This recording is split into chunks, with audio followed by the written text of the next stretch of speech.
Le damos la bienvenida a la conferencia técnico-comercial liderada por la empresa Laminaire, dedicada a la fabricación y comercialización de todo tipo de rejillas, difusores, dampers y accesorios para sistemas de aire acondicionado y ventilación.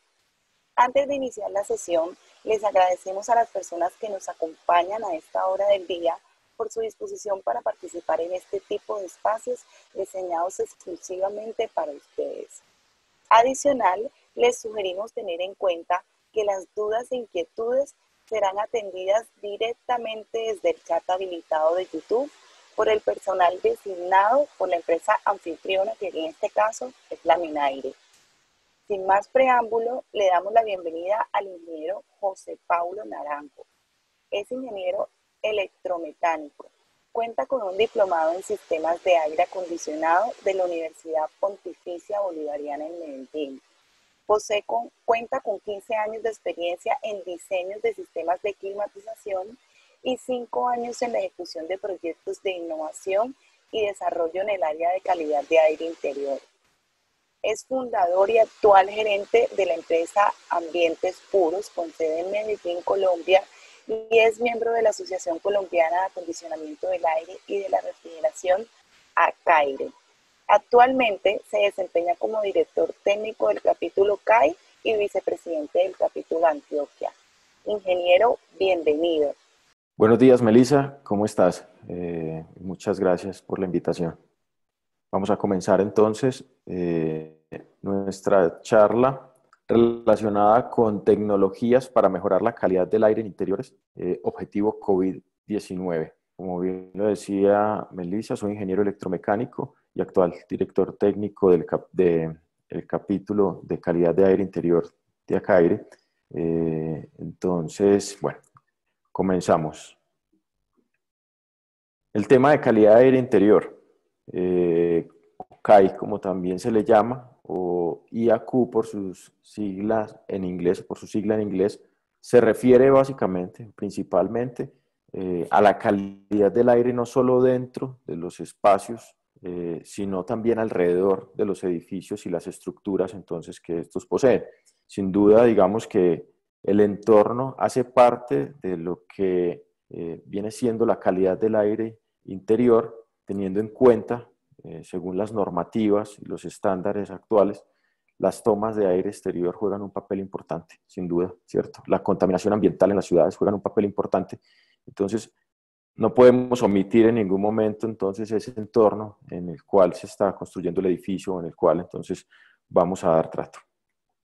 Agencias como EPA, por ejemplo, la Agencia de Protección Ambiental de Estados Unidos, se refiere a la calidad del aire interior como lo siguiente. Dice textualmente: los efectos sobre la salud de una mala calidad de aire interior pueden experimentarse poco después o incluso años más tarde de la exposición, ¿cierto? Entonces hay que tener en cuenta, hay que, digamos, considerar siempre que el estar por periodos cortos en un ambiente contaminado o con una calidad de aire regular, digamos que puede que nos traiga unas consecuencias en nuestra salud días después o incluso años, como bien lo dice la Agencia de Protección Ambiental. La OSHA también, que es la organización, digamos, que se refiere a todos los temas de salud ocupacional en Estados Unidos, reconoce que la calidad del aire interior puede ser peligrosa para la salud de los trabajadores y que es de interés de los propietarios y los gerentes en general, quienes administran, digamos, estas edificaciones, adoptar un enfoque proactivo sobre este tema. Sin duda, digamos, es un factor clave. Hay que reconocer hoy en día el tema de las enfermedades respiratorias es el principal indicador o es el principal causante del ausentismo o absentismo laboral en el mundo y es el causante de hasta un 20% de improductividad global. Entonces, digamos que en ese sentido hace parte de las organizaciones atenderlo de la mejor manera posible. En cuanto a la Comisión Europea, se refieren de la siguiente manera, y es: la exposición a los contaminantes del aire puede producirse en ambientes interiores tanto privados como públicos, oficinas, escuelas, sistemas de transporte, entre muchos otros. Esto significa que reconocen, sin duda, la importancia de la calidad del aire como, digamos, un elemento a tratar y, digamos, gestionar de manera permanente en cualquier tipo de ambiente cerrado, ¿cierto?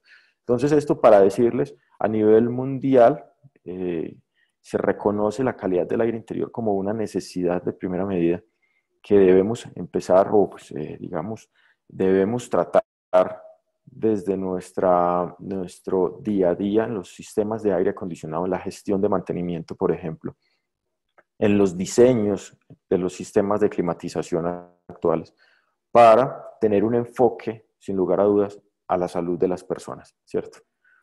A manera de contexto, el síndrome de edificio enfermo se reconoce, sin entrar en mucho detalle, cuando más del 20% de la población de ese edificio, de los ocupantes de ese edificio, presentan quejas asociadas a una mala calidad del aire.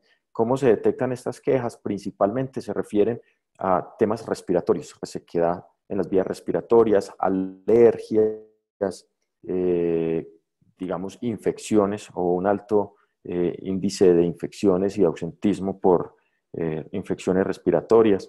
Entonces, digamos que ese es el principal indicador de que un edificio puede contraer o puede tener síndrome de edificio enfermo, ¿cierto? Y las razones están basadas en lo siguiente. El 50% de los casos a una inadecuada ventilación.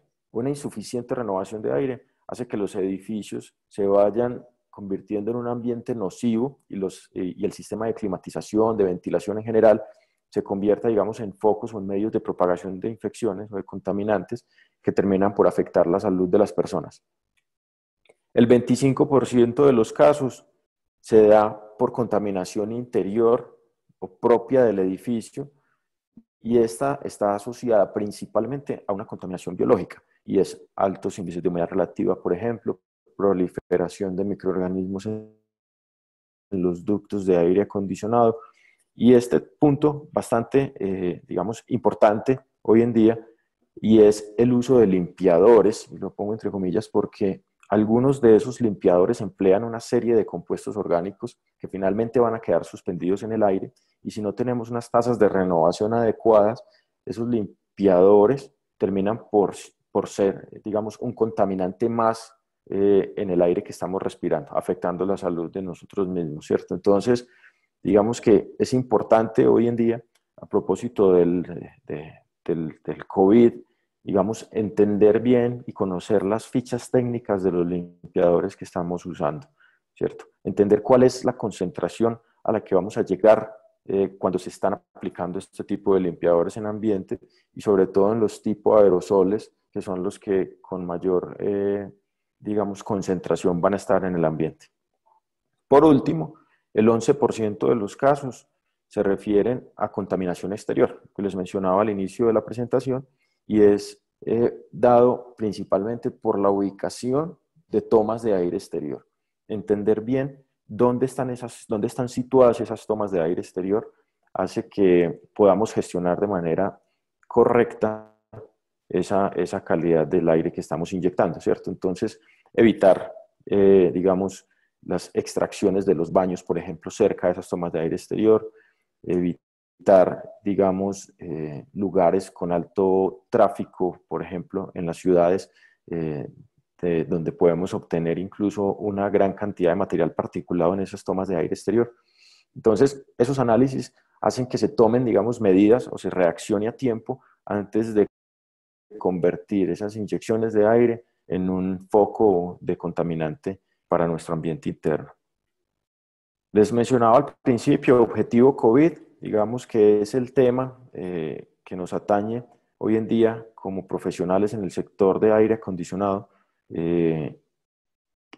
La transmisión del SARS-CoV-2 causante de la enfermedad del COVID-19 por el aire es lo suficientemente probable como para que la exposición por vía aérea al virus deba ser controlada.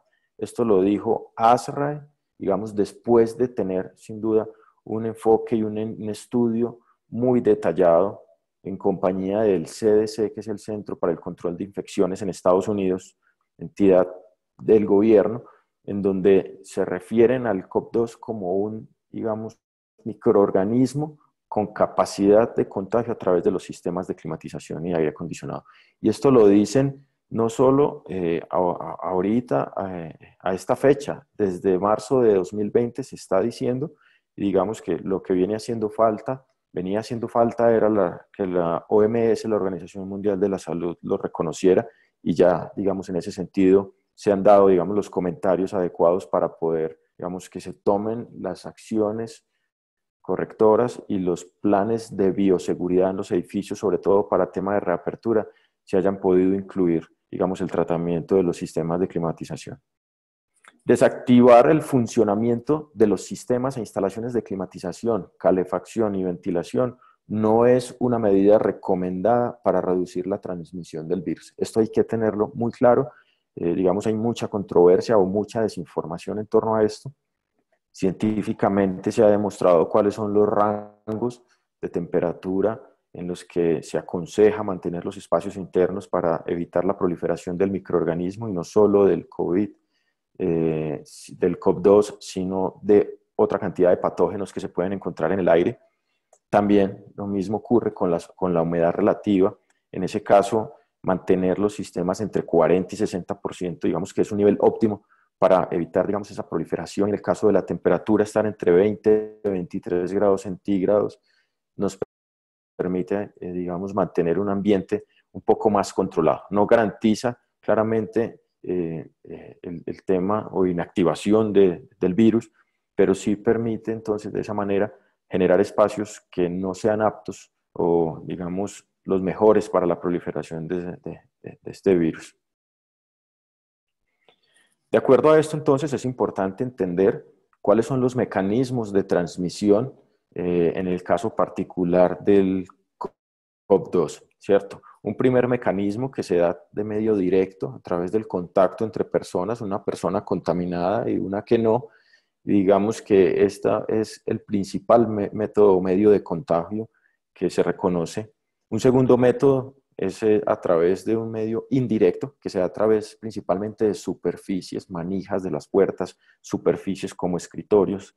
Son, digamos, medios de contagio que debemos evitar, ¿cierto? Y por eso también, en parte, el uso de desinfectantes de superficies y hacer limpiezas periódicas para evitar, digamos, ese nivel de contagio. Y un tercer medio que se reconoce a través de las gotas, y es el que más se ha tratado, enfocado hacia los temas de climatización, digamos, argumentando de si hay o no, digamos, riesgo de contagio a través del aire, ¿cierto? Estas gotas son generadas por una persona que tenga, digamos, o esté infectada con el virus, y después al toser, al estornudar o incluso al hablar puede generar estas gotas o microgotas, también se les llama, y que tienen capacidad entonces de infectar a otra persona. Entonces, en ese sentido, vamos a explicar un poco más detallado el por qué, digamos, o cuál es, digamos, a modo de detalle, la razón de las gotas y por qué se defiende desde ASHRAE y desde el CDC en Estados Unidos el argumento de que puede ser aerotransportado y puede contagiarse a través del aire.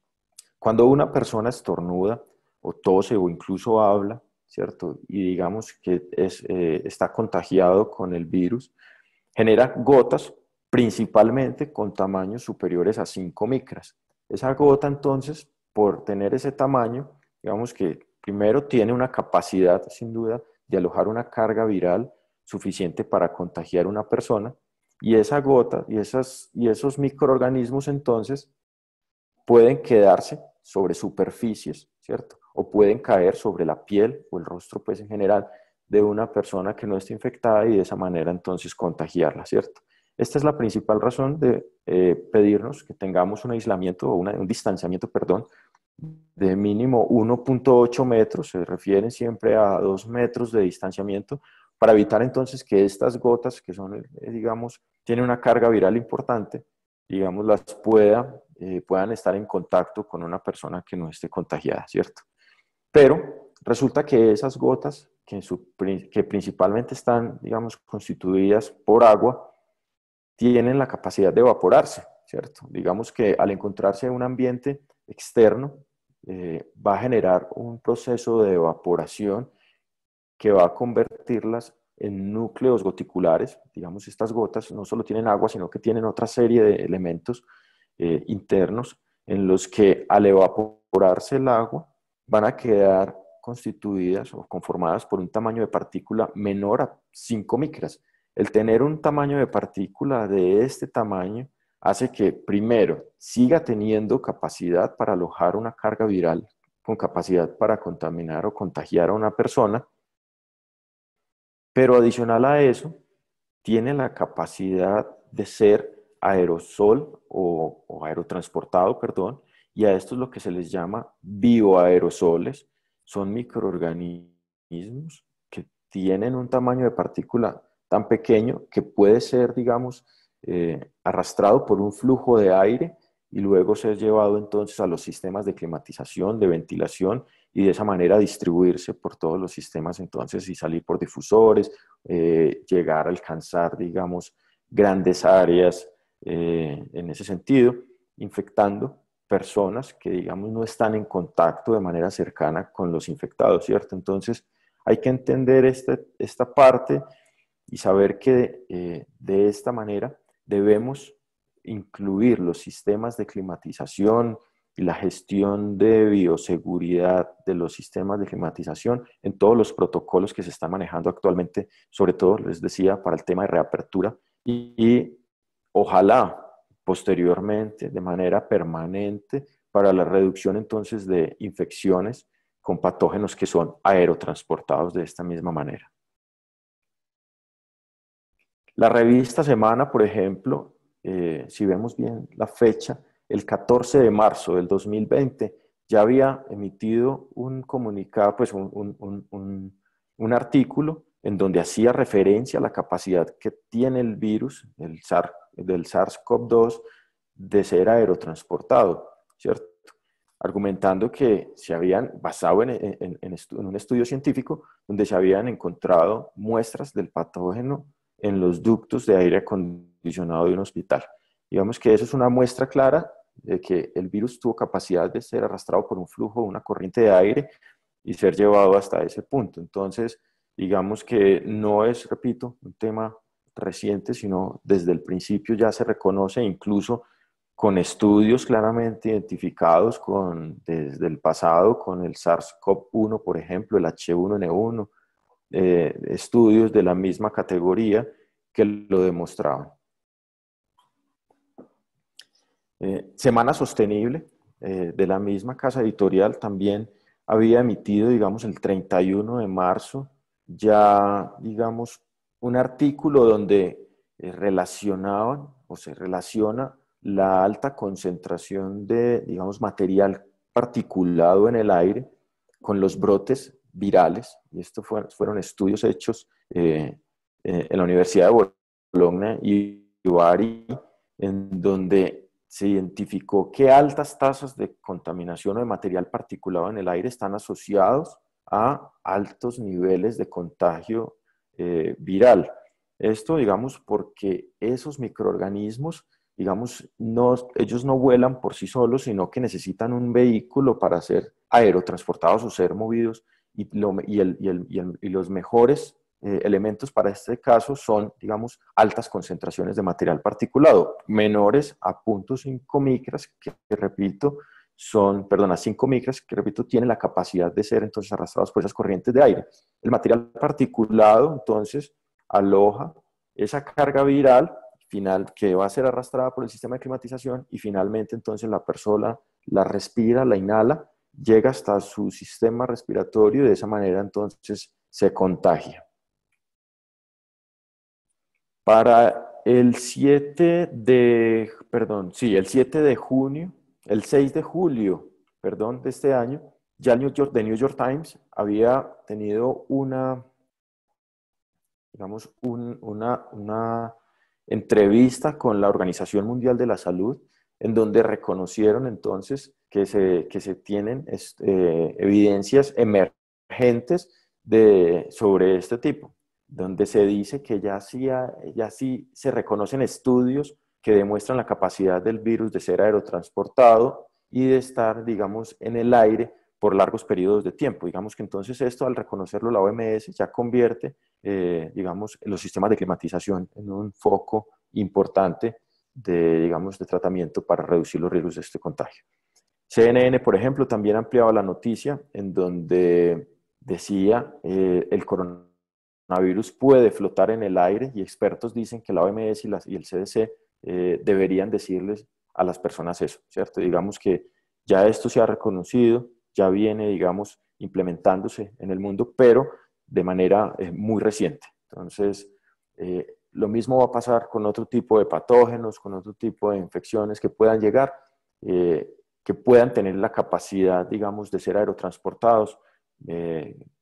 Digo yo, debe ser tratado de la misma manera. Hay que enfocarse de inmediato en los sistemas de climatización como un medio de propagación de infecciones, el cual está en nuestras manos poder atender. Bueno, para entrar en materia, entonces, mejorar la calidad del aire en interiores, objetivo COVID-19, vamos a ampliar un poco la información en cuanto a 3 métodos de desinfección del aire que nos permiten entonces reducir estos riesgos. Primero, el tema de filtración. Segundo, tecnología pasiva. Y por último, tecnología activa, ¿cierto? Vamos a ampliar cada uno de ellos en 3 tipos de elementos que son aptos y reconocidos por ASRA como métodos de desinfección y reducción de propagación del contaminante. El primero de ellos, entonces, es el tema de los filtros mecánicos, que digamos son filtros que utilizan medios con estructuras porosas que contienen fibras o material de membrana estirada en una variedad de tamaños, densidades y configuraciones de extensión de medios para eliminar partículas de las corrientes de aire que pasan a través de ellos. Básicamente lo que hacen es retener material particulado, ¿cierto? Indiferentes si es un material, digamos, orgánico o inorgánico. Entonces, si es incluso material biológico o no. Y de esa manera, digamos, se reduce el riesgo que hay de mantenerlo entonces en el aire o en los sistemas de ventilación o en esas corrientes de aire, ¿cierto? Vemos una tabla en donde, digamos, se menciona o se relaciona, dependiendo el rango del tamaño de partícula que vayamos a retener, cuál va a ser entonces la eficiencia, y se reconoce MER, digamos, como el indicador para determinar entonces cuál es esa eficiencia de filtros que vayamos a tratar. Entonces, una de las recomendaciones que se ha venido escuchando es aumentar los sistemas o la calidad o la capacidad de filtración en los sistemas de climatización. Entonces, para esto, digamos que es importante entender o estar acompañado digamos, de un experto o un asesor técnico en climatización, porque sin duda aumentar la eficiencia de los sistemas de filtración tiene un impacto en la capacidad del sistema de aire acondicionado. Primero, el consumo de energía se va a aumentar considerablemente. Segundo, digamos, el trabajo que se va a ejercer sobre los motores y los equipos de ventilación va a ser mayor, ¿cierto? Y tercero, digamos, la capacidad de infraestructura del lugar, ¿cierto? Si se tiene espacio para alojar filtros, digamos, de mayor eficiencia, y cómo se va a manejar, digamos, el recambio de estos filtros, es un tema importante a tener en cuenta, ¿cierto? Entonces, la recomendación sin duda es hacer, digamos, el análisis previo, entender la unidad de aire acondicionado, hasta qué capacidad de filtración puede tener. La principal recomendación es poner el filtro de manera adecuada, el que sugiere el fabricante y la capacidad que sugiere el fabricante, para que trabaje de manera eficiente. Y en el caso de que se decida aumentar esa capacidad de filtración, sí o sí tener los cálculos adecuados para que el cliente final pueda entonces estar atento a las consecuencias que esto puede traer. Ahora, la recomendación entonces está enfocada y se dice deliberadamente que está enfocada a los filtros EPA, ¿cierto? A altas eficiencias, en donde se busca, digamos, una eficiencia mayor al 95% de retención de partículas en el aire. Sin duda, este sería un elemento clave para reducir, digamos, el riesgo de propagación del virus en el ambiente, pero repito, tiene un impacto importante entonces en los consumos de energía y en la máquina de aire acondicionado donde se va a implementar. Esto como primera medida. Ahora, lo segundo es entender que también las tasas de dilución deben considerarse con inyecciones de toma de aire exterior y como les decía también ahora, esas inyecciones de aire exterior regularmente vienen cargadas de material particulado que pueden saturar estos filtros y pueden impactar de manera importante estos filtros y el tema de recambios y la reposición de ellos, digamos, se va a volver, digamos, en un elemento costoso y complejo al momento de gestionar. El segundo grupo, o como lo llamamos, tecnología pasiva, y nos referimos a él como pasivo, porque, digamos, no es un elemento que, al igual que los filtros, requiere que el microorganismo o el contaminante llegue hasta él para ser inactivado. En ningún momento, digamos, una luz ultravioleta, por ejemplo, o incluso el filtro, puede tener, digamos, incidencia sobre el microorganismo si está posado sobre un escritorio en el ambiente que vamos a controlar, ¿cierto? Entonces, de esa manera se clasifica este tipo de tecnología como tecnología pasiva y está diseñada para, digamos, no es un filtro, y es importante entenderlo, él está diseñado, está construido para degradar el material orgánico e inactivar microorganismos en el aire, en superficies principalmente, ¿cierto? Entonces, estos equipos o estas lámparas de luz ultravioleta manejan idealmente un espectro de onda que está en los 254 nanómetros, ¿cierto? Comercialmente se consiguen en ese espectro de onda. La efectividad, digamos, está entre 220 y 300 y la máxima, digamos, que se reconoce comercialmente es hasta 265, pero durante este espectro de onda o en ese rango, digamos, tiene la capacidad de inactivar de manera rápida y muy efectiva cualquier tipo de microorganismo que esté, digamos, posado sobre esa luz o frente a esa irradiación o esa radiación que va a generar la luz ultravioleta, ¿cierto? Temas importantes a tener en cuenta con las luces ultravioletas. Primero, aplica para superficies como filtros, serpentines, paredes internas de ducto incluso, ¿cierto? No es efectivo en corriente de aire y esto es importante entenderlo, digamos, debido al corto tiempo de permanencia y la velocidad a la que pasa, digamos, el microorganismo o el contaminante por la luz, se necesita cierto tiempo dependiendo el fabricante, la capacidad, la potencia de radiación que tenga la lámpara ultravioleta, ¿cierto? La distancia que tiene de esa fuente de emisión, digamos, requiere un tiempo para poder ser inactivado. Entonces, lo que sí se reconoce es que a la velocidad a la que pasa de manera, digamos, interrumpida por la luz, no se considera como un tiempo óptimo para inactivar entonces contaminantes en el aire. Lo más clave es la efectividad depende de una correcta selección y el cálculo de la potencia por unidad de área que se vaya a tratar. Las lámparas se seleccionan o, digamos, entregan un dato técnico específico que es, digamos, con que se selecciona y es la unidad de potencia por cada unidad de área y es millijoules por centímetro cuadrado, ¿cierto? Entonces, dependiendo del área del serpentín que vayamos a tratar, puede ser que se requiera una, dos, tres, hasta 10 lámparas ultravioleta. Lo mismo en la parte de los filtros, muchas de las recomendaciones que están surgiendo son los filtros que se están empleando, o filtros EPA, por ejemplo, que, repito, retienen la partícula pero no la inactivan. A esos filtros se les instala una serie de lámparas ultravioleta para inactivar el material que se está recogiendo allí en ese elemento.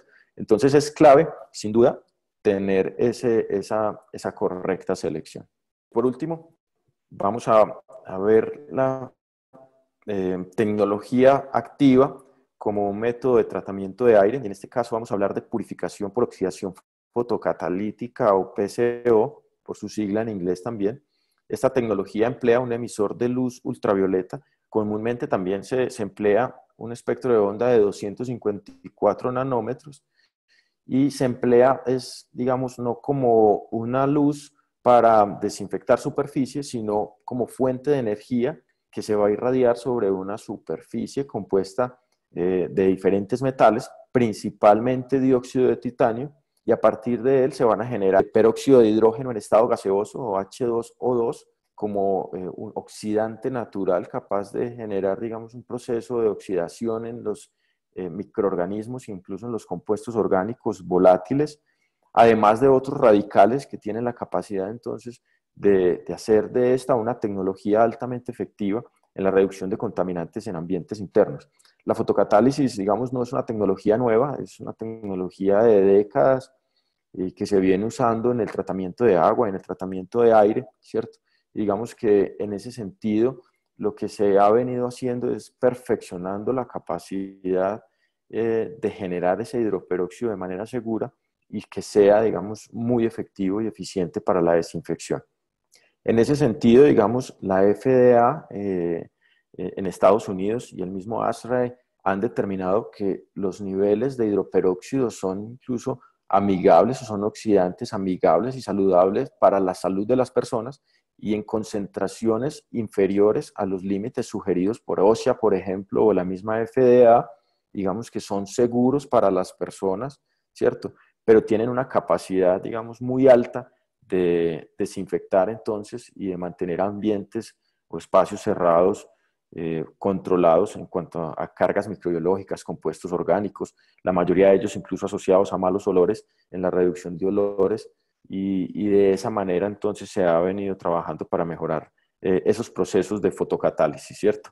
En cuanto al tema del COP2, como objetivo de la charla incluso, diferentes investigaciones demuestran que la fotocatálisis es efectiva contra virus, hongos, bacterias, que incluso son más resistentes que el COP2.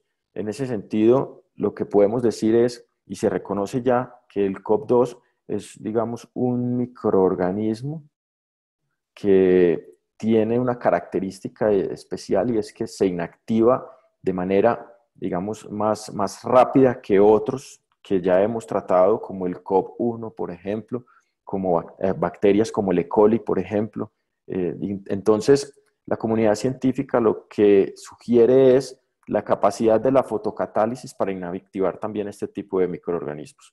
Esperamos que, sin duda, pues, lo reciente de este tema de la pandemia, digamos que no ha revelado suficientes estudios asociados al COP2 directamente, pero esperamos que para estas semanas que llegan, este mismo mes incluso, deben estar ya revelándose suficientes artículos científicos en ese sentido. Presentamos entonces UTO, una unidad de tratamiento oxidativa que emplea fotocatálisis como tecnología de desinfección y método de purificación de aire. UTO es una unidad, digamos, diseñada y construida en Colombia, es ingeniería colombiana e incluso patentada como modelo de invención con 9 características únicas que lo hacen, digamos, un dispositivo y un equipo con una alta capacidad de desinfección y sobre todo diferenciable de otro tipo de tecnologías, entregando suficiente valor al usuario final para, digamos, hacer gestión de la calidad del aire y, digamos, hacer uso de esta tecnología. Una de ellas, por ejemplo, es el indicador permanente de funcionamiento o IPF. Si vemos bien en la imagen del lado izquierdo, vemos una unidad de tratamiento oxidativa instalada en el ducto de aire acondicionado, en donde se espera entonces vamos a tratar ese flujo de aire. Y estas unidades cuentan entonces con un indicador lumínico que nos va a mostrar de manera permanente y en tiempo real cuál es el estado de vida útil del sistema, entendiendo que las celdas de fotocatálisis todas tienen un tiempo de vida útil. Regularmente duran 2 años hasta 3 años si el sistema está enclavado a la unidad de aire acondicionado, unidad de ventilación, ¿cierto? Entonces, esa celda requiere, digamos, una gestión periódica y es validar cuál es el tiempo de funcionamiento que lleva y cada cuánto entonces hay que reemplazarla. En ese sentido, este indicador se convierte en una herramienta clave para los usuarios finales sin necesidad de desmontar el equipo, llevar, digamos, un conteo de tiempo aparte, pueden verificar con el color o de luz que está emitiendo el equipo cuál es la etapa de vida útil en la que él comienza los 12 primeros meses de funcionamiento en un azul turquesa, luego pasa a naranja durante 6 meses más, cumpliendo 18 meses, y posterior a eso, los últimos 6 meses está en un tono rojo, cada 5 segundos, 2 intermitencias. Esto para determinar entonces, repito, cuál es la etapa de vida útil en la que el equipo se encuentra. Por último, cuando cumple su vida útil, él pasa a un modo fallo y es un rojo intermitente de manera permanente que nos va a indicar entonces que el equipo requiere ya reemplazar la celda. Ahora, si llega a ocurrir en cualquier momento que hay una falla en el sistema, la celda no enciende, por ejemplo, o el sistema de potencia o el sistema de control del sistema tiene una falla, en cualquier momento de la etapa de vida útil va a entrar en este modo también de manera permanente el rojo para indicarle entonces al usuario final que requiere, digamos, una atención técnica. Cada unidad de UTO cuenta con puerto de red que puede ser, digamos, llevado a un sistema de comunicación o de automatización para monitorearlo de manera remota o incluso controlarlo desde allí, encendido y apagado también si es del caso. Entonces lo convierte también en una unidad que se puede integrar a los sistemas de control de automatización o de sistema de gestión de los sistemas de aire acondicionado, lo que lo hace, digamos, un equipo completamente, digamos, diferente a otro tipo de tecnologías de purificación de aire. La instalación se hace relativamente simple, toma no más de 20 minutos, es un sistema reconocido como plug and play. Después de instalarse en el ducto de aire acondicionado, es cuestión de energizarlo.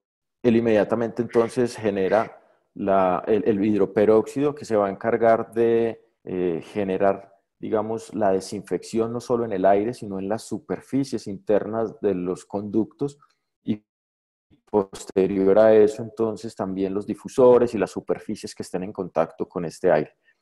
Los equipos UTO se pueden conectar a 110 voltios, a 220 voltios, no requieren ningún tipo de cambio, ellos solo se autorregulan, funcionan a 50 o 60 Hz también, lo que los hace, digamos, tener una capacidad muy amplia de conexión en cualquier sistema, sin necesidad de costos adicionales, ni tableros, ni acometidas adicionales. El consumo de potencia eléctrica es también relativamente bajo. El de máxima potencia puede estar alrededor de unos 40 vatios, lo que lo convierte, digamos, en un elemento eficiente en ese sentido y sin necesidad de hacer conexiones o acometidas exclusivas para el dispositivo. Se puede enclavar, como les decía, a la unidad de aire acondicionado, unidad de ventilación, y de esa manera, digamos, optimizar su funcionamiento. Los dos principales objetivos de la purificación de aire con unidad de tratamiento oxidativa es, sin duda, el primero, la salud y la calidad de vida de las personas. Digamos que reducir la contaminación interna del ambiente a través de los microorganismos y los compuestos orgánicos, y también el control de olores en ambientes cerrados, digamos que es el principal objetivo, y esto impacta directamente el control de la calidad de los procesos en las empresas y en estos lugares, y sin duda una reducción de ausentismo laboral, mejorando sin duda entonces el bienestar de las personas, ¿cierto? Digamos que esos dos elementos, el control de calidad y el ausentismo laboral, se traducen en pesos también para el usuario final, que es quien está pagando, digamos, por la afectación en esos dos sentidos. El segundo objetivo es el tema de eficiencia energética, y es algo en lo que venimos trabajando basados en el estándar 62.1 de ASHRAE, que se refiere a las tasas de inyección de aire exterior para mantener, digamos, una adecuada calidad de aire interior, ¿cierto? Entonces, el estándar permite hacer a través de cálculos de concentración de contaminantes y de balance de masas de contaminantes entre aire exterior y aire interior, ajustes en esas inyecciones, que finalmente entonces se traducen en un ahorro de energía, en sistemas más eficientes y de menor mantenimiento al tener menor tasa de contaminación, ¿cierto? Entonces, la pregunta siempre es, ¿qué tiene que ver el sistema de purificación con el consumo de energía? tener sistemas más limpios hace que sean más eficientes y en ese sentido consumir menor energía. Y lo más importante es requerir menos inyección de aire exterior, que la mayoría de las veces viene o más cargado de humedad o con una temperatura más elevada, que no deja de ser una carga al sistema de climatización. Y al reducirla, entonces, reducimos ese impacto en máquina y eso está impactando directamente el costo inicial de un proyecto o en los sistemas que ya están funcionando, un menor costo de operación. Entonces, esa es la manera. Podemos dar más detalles y ampliar más información a través de nuestro correo y sin duda, digamos, por medio de los canales que tenemos disponibles para ustedes y acompañar sin duda entonces a los diseñadores y consultores que estén desarrollando proyectos para obtener esos ahorros a través de cálculos soportados, repito, en el estándar 62.1. Para ir terminando, UTO, repito, es un dispositivo diseñado en Colombia, lleva 2 años, 3 años ya en comercialización en Colombia.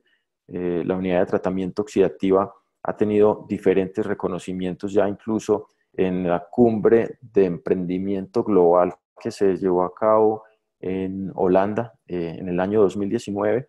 Fuimos uno de los cinco proyectos que se escogieron en Colombia para representar a Colombia como proyectos de innovación con impacto en el medio ambiente y en la salud de las personas también. Y digamos que fue un reconocimiento a nivel mundial en donde hicimos parte de él y digamos que fue, digamos, publicado incluso en Estados Unidos por la organización, la Dirección de Estado, como una tecnología emergente que puede funcionar para la desinfección de ambientes internos, mejorando la calidad y la salud de las personas. Entonces, es demostrarlo. La Cámara de Comercio de Medellín para Antioquia también ha hecho reconocimientos al proceso de innovación que ha tenido UTO. Colciencias también desde el Ministerio hemos tenido diferentes, digamos, reconocimientos e impacto a través de convocatorias donde hemos incluso obtenido, por ejemplo, la patente de innovación y sin duda el reconocimiento de un sinnúmero de clientes que en estos 3 años y de usuarios que han hecho, digamos, uso de la tecnología y que pueden dar fe de los resultados y los objetivos que se han conseguido a través de la purificación de aire con UTO. Más que los nombres, son los sectores donde hemos impactado. Estos son, digamos, empresas hasta que teníamos, digamos, referenciadas hasta incluso antes o comenzando apenas el tema de cuarentena por el con el COP2, pero estos últimos meses sin duda ha aumentado, digamos, la cantidad de usuarios que han confiado en UTO y que se están beneficiando de la tecnología para llevar salud y bienestar a las personas. Para terminar entonces, dicho por ASHRAE recientemente, en el mes de julio, la filtración y la limpieza del aire se utilizan para mejorar la calidad del aire interior y ocasionalmente para permitir una reducción en las tasas de ventilación de aire exterior, ¿cierto? Está, repito, toda la argumentación técnica, artículos científicos que demuestran su funcionamiento y sin duda queremos ponerlo a disposición de ustedes para que puedan, digamos, acompañar sus proyectos, no solo ahora con el tema del COP2, sino de acá en adelante para darle sostenibilidad y buscar siempre entonces ese objetivo primario que es la salud y el bienestar de las personas. Para información y ventas de UTO, pueden contactar entonces a Laminaire como el distribuidor exclusivo en el sector de aire acondicionado, el ingeniero Pedro Maldonado. Pueden encontrar su correo electrónico, su celular en pantalla y a través de Ambientes Puros, sin duda, como empresa, digamos, que diseñó y fabrica UTO, está la ingeniera Laura Osorio, su correo y contacto también, todos los canales, digamos, completamente dispuestos para atender todas las inquietudes que se puedan presentar. Muchas gracias entonces y espero que se puedan seguir cuidando. Un buen día. Ingeniero, muchísimas gracias a usted. Le damos infinitas gracias por acompañarnos en el desarrollo de esta actividad, al igual que todo el equipo de Laminaire que hizo posible el desarrollo de esta conferencia. Antes de terminar, les recordamos a nuestros espectadores visitar nuestra feria de ventilación, refrigeración y aire acondicionado, que es el Expoacaire Virtual 2020. Entonces, muy buen día para todos y muchas gracias, ingeniero, nuevamente. Hasta luego.